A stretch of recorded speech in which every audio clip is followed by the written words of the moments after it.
Hi there. I'm going to try something different today. I have 6 colours with me today. I've got yellow, orange, red, brown, blue and black. And I'm going to attempt to do some tiger eyes with these. And what's different about these colours is that they're all ink pens, biros. So I have done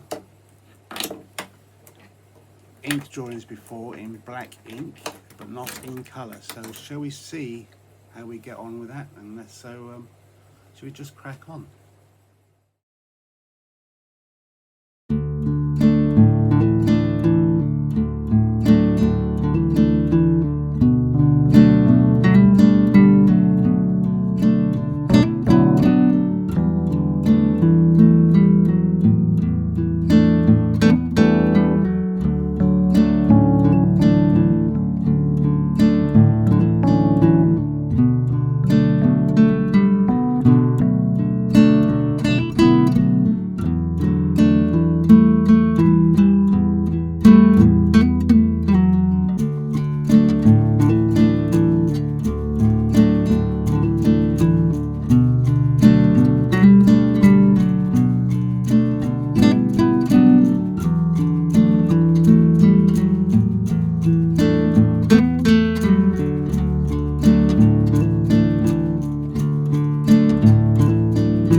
Right, I hope you enjoyed watching that, and if you did, hopefully I will try and do some more. I really enjoyed doing that myself, and yeah, I'm going to do some more ink drawings in colour and black as well, and we'll see how we go from there. So if you enjoyed what you've seen today, hit that I like David button, and if you haven't subscribed, please subscribe. Thank you, and thank you for watching.